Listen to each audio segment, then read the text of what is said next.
ನಮಸ್ಕಾರ ಎಲ್ರಿಗೂ welcome back to our channel. ಏನಿಲ್ಲ, ಇವಾಗ ಮನೇಲಿ 2 ಇಡ್ಲಿ ಮಿಕ್ಕಿತ್ತು. ಅದನ್ನು ಇಡ್ಲಿ ಉಪ್ಪಿಟ್ಟು ಹೆಂಗೆ ಮಾಡೋದು ಅಂತ ತೋರಿಸ್ತೀನಿ.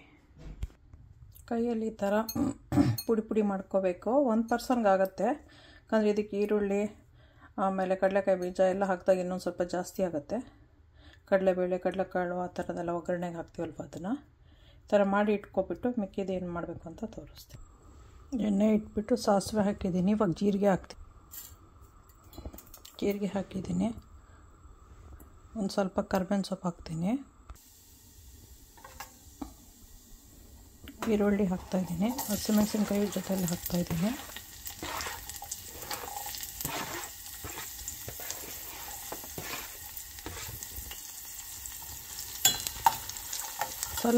ಸ್ವಲ್ಪ ಉಪ್ಪು ಹಾಕ್ತೀನಿ, ಯಾಕಂದರೆ ಇಡ್ಲಿ ಮಾಡೋಕ್ಕೆ ಸ್ವಲ್ಪ ಉಪ್ಪು ಹಾಕಿರ್ತೀವಲ್ವ, ಅದರಿಂದ.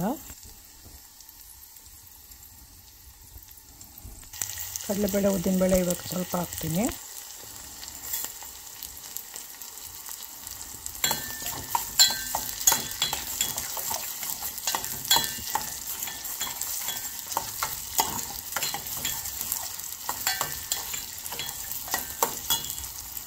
ಇವಾಗ ಸ್ವಲ್ಪ ಇಂಗು,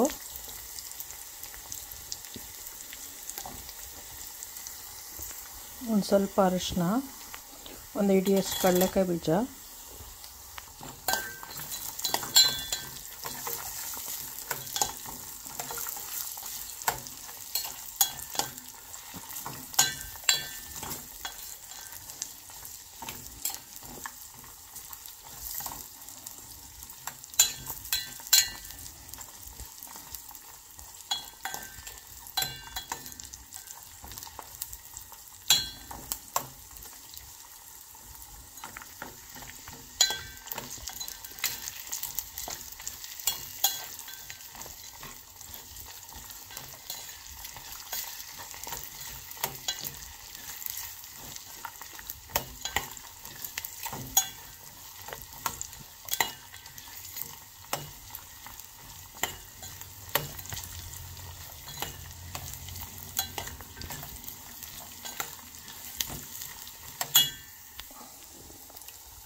ಕೊತ್ತಂಬರಿ ಸೊಪ್ಪನ್ನ ಇದ್ರ ಜೊತೆಗೆ ಹಾಕ್ತಾಯಿದ್ದೀನಿ. ಮಿಕ್ಸ್ ಆಗೋತ್ತಿಗೆ ಅದನ್ನು ಮಿಕ್ಸ್ ಆಗಲಿ ಅಂತ.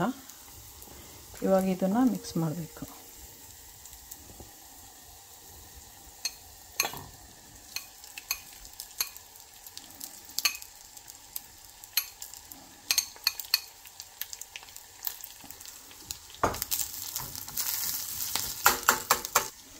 ಎಷ್ಟು ಕೋಕೋನಟ್ ಹಾಕ್ತಾಯಿದ್ದೀನಿ, ತೆಂಗಿನ ತುರಿ.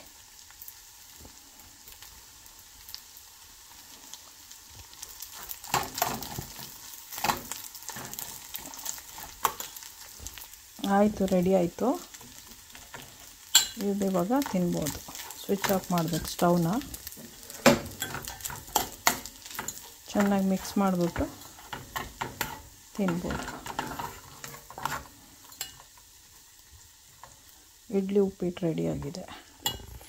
ಎಂಜಾಯ್ ಮಾಡಿ, ಸಬ್ಸ್ಕ್ರೈಬ್ ಮಾಡಿ, ಲೈಕ್ ಮಾಡಿ, ಶೇರ್ ಮಾಡಿ, ಬೆಲ್ ಐಕಾನ್ ಒತ್ತಿ. ಓಕೆ, ಬಾಯ್.